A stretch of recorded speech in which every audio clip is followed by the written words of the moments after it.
Welcome back to Tom's World. Thank you so much for joining me again for this episode of Modeling Stuff. Today we look at a little grab bag of supplies that we got for our Academy Jagdpanzer build. If you enjoy programming on scale modeling, then show your support by subscribing to this channel. Leave us a comment, like, dislike, or share the video with friends. Clicking the notification bell gives you alerts when we post new content, or visit the channel Tom's World for a friendly visit for a complete list of all our videos. There's no denying we live in a golden age of plastic modeling. In recent years, we've seen an explosion of new products and new manufacturers. No other time has there been so much selection, and the quality standard these days, due largely to market competition, has reached stellar levels. Model brushes are no exception to these trends, as a number of manufacturers have great offerings. I was looking for detail brushes for vehicle and figure painting, so I settled on two. Tamiya's Pointed Small 87019 and AK Interactive's AKI 605 Round. Both brushes are comparable in length, although AK's came with a free bow in the handle. Well, at least it won't roll off the desk. The AK brush retails for about $3.79 and it has synthetic bristles. The bristles are good quality. They spring to shape and hold a good point. I used this brush for our Hetzer project, notably to paint on the little abstract dapples. Oils, enamels, and acrylics were painted with the brush, and it went through water, mineral spirits, lacquer thinner, and dish soap washes. I suspect the brush will last quite a while, and its fairly moderate price means it's a great value. The Tamiya brush is natural bristles, so it's more expensive, selling for about $10. Tamiya doesn't publish technical details about their products, but my guess is that the bristles are horsehair. This is a high-quality, fine detail brush that's ideal for miniature model work and figure face painting. The supple brushes hold and blend paint beautifully, making this Tamiya brush a must for any serious modeler. Only craft painters can truly appreciate mixing jars, but they're indispensable. My supplier carries these Tamiya jars, which come in three sizes: 10, 23, and 46 milliliters. These are great quality.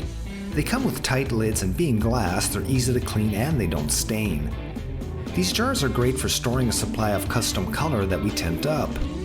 Since the airbrush is my preferred method of painting, I use the jars to separate full strength and diluted colors. The jars have a billion other uses, and their low price justifies keeping a few on hand. I was running out of masking tape, but my local hardware store was closed due to Corona shutdowns. Luckily, my hobby supplier was still delivering. I've been itching to try Tamiya's legendary masking tape, and spotting this gigantic roll in the catalog, I decided to buy it. At $5.79 a roll is a bit more expensive than the big 3M rolls I usually get at Home Depot. Well, the roll wasn't quite as big as in the picture. In fact, it's puny when compared to what I'm used to using. But in its defense, the Tamiya tape is of excellent quality. It's water resistant, so it doesn't soak up paint that's sprayed over it. Its tack is about perfect. Sticky enough so its edges don't curl up once it's pressed down, but not so tenacious that it tears up paint when peeled off. Given its relative high price, we'll use this tape where we need high quality edges. If you're buying the Tamiya tape for the first time, purchase the little dispenser as it keeps the tape's edges clean. Happily, I was eventually able to stock up on my favorite 3M brand of painter's tape too. Thank God for retail. Anyone who has built World War II German armor Tamiya kits over the years is familiar with the traditional three suggested paints.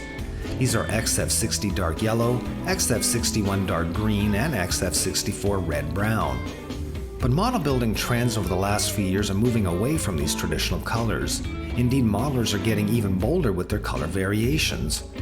Tamiya has responded by introducing their XF88 Dark Yellow 2, XF89 Dark Green 2, and XF90 Dark Brown 2. These tints are more in keeping with late war German armor tones. We went even farther away from tradition for our recent Hetzer build. We did purchase the XF88, but bought XF79 Linoleum Brown and XF71 Cockpit Green instead. Tamiya acrylics have been around for years because they're great paints. Their brushability is limited, although with retarder they perform much better. But when thin with acrylic thinner, or even better with lacquer thinner, these Tamiya paints spray on beautifully. Oil paints are either student or artist grade.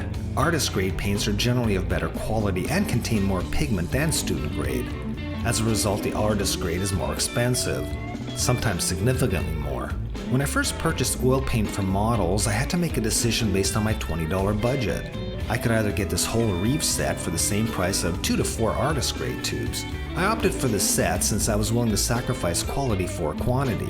That way I could experiment with many colors and figure out which ones will serve me best.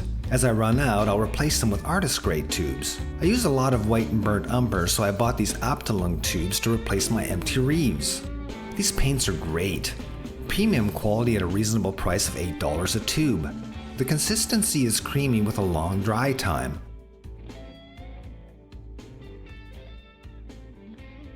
The coverage has high opacity due to the paint's good saturation of pigments. Ep.2 doesn't label these as artist grade, but after using them, I would place them firmly in this category.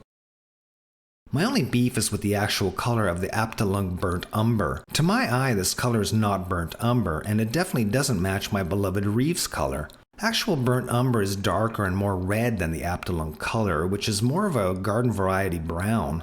No big deal as I can tint the Ep.2 color with a little red and black, but in this regard I was a little disappointed. Burnt umber makes a fantastic wash color over German Dunkelgelb yellow, so I'm pretty picky about the tone of the burnt umber I use. While Ep.2 paints are of excellent quality, the tone of their burnt umber left me unsatisfied. We often encounter pushpin depressions during our building, so I keep this Mr. Surfacer 500 on hand. It's a lacquer-based product which can be applied with a brush. It self-levels and shrinks a bit, so several coats are required if the hole is fairly deep, but it also does a good job on narrow seams. It dries fast and is fairly hard, and we can clean up the surface by either sanding or smoothing with alcohol. I was looking for something that's a bit thicker bodied, so I tried this Mr. Dissolved Putty. It's labeled as Dissolved Putty, so I assumed it would be fairly thick.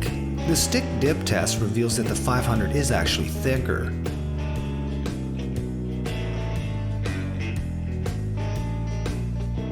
Dabbing a couple of blobs on a tilted piece of glass definitely confirms who is the king of viscosity. The 500 doesn't run at all. I used both in a side-by-side study, filling fairly shallow sink marks on the back of these Jeep seats. We can see that the Dissolved Putty, like the 500, self-levels after about 30 minutes of drying. I then sanded both seats. The Dissolved Putty seemed to have better coverage and it dried harder than the 500. Either filler will work on pushpin marks, but for thin seams, especially like those encountered on model aircraft, the Dissolved Putty likely has the edge. And that'll do it for this episode of Modeling Stuff. Don't forget to subscribe to the channel so you don't miss any of our upcoming unboxings and build videos. Or drop by the channel for a friendly visit for a list of all our entertaining and informative videos. In the meantime, keep your brushes clean and supple, stay well, and all the best.